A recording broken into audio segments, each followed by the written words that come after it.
Serikali imeendelea kuimarisha ushirikiano baina yake na TAWLA kupitia wizara na taasisi zake TBS, TMDA, MUHAS na shule ya sheria nchini, SUA, pamoja na taasisi nyingine.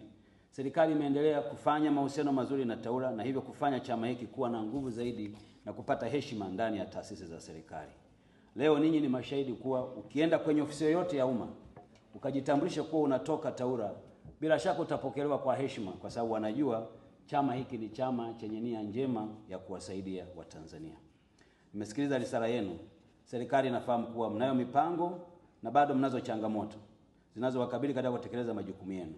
Na bado kuna changamoto zinazowakabili wanawake kwa ujumla kama jamii. Naomba niwahakikishie kuwa serikali itaendelea kufanya kazi hizo, kuzifanyia kazi changamoto hizo na kuhakikisha kuwa inadumisha haki na usawa na kutokomeza ukatili wa kijinsia kwenye familia na kwenye jamii yetu. Tunayo jamii ambayo inahitaji kuelimishwa wakati wote, kumheshimu mwanamke na kumlinda kwa nguvu zote. Mwenye wajibu wa kwanza kwa kweli wa kulinda haki ya mwanamke, hasa sisi wenye familia, ni sisi wa baba wenyewe. Kwenye levo ya familia, kumpa hadhi mama, watoto wa kike sawa na wengine, kutapunguza migogoro na kuwapunguzia TAWLA malalamiko mengi yanayokuja kwao.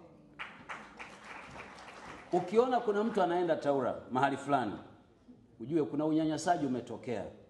TAWLA hawatafuti mtu, bali wanatafutwa na wenye matatizo. Kwa hiyo muhimu ni kushughulika na chanzo cha tatizo.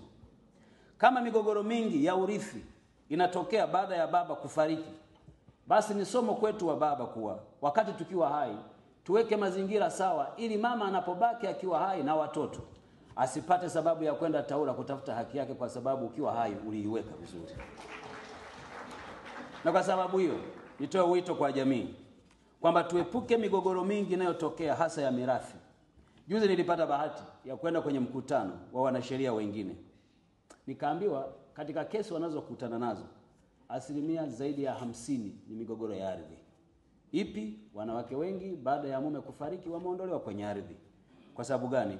Kuna kundi jingine, upande mwingine lina nguvu kuliko huyu mama na watoto wake, wanaamua kuondolewa. Ni wito kwangu na kwenu ninyi TAWLA, tuanze kushughulika kwanza na tatizo la kuendelea kutoa elimu kwa watu ili wajue kuwa wakina baba na wakina mama, basi tuache mazingira ambayo hayatasababisha mgogoro baada ya mmoja kuondoka hapa duniani. Tukifanya hivyo, tutampa nafasi TAWLA ya kufanya mambo mengi zaidi makubwa badala ya migogoro midogo midogo na mikubwa inayotokea miongoni mwa jamii, na kuifanya jamii yetu iwe yenye ustahimilivu.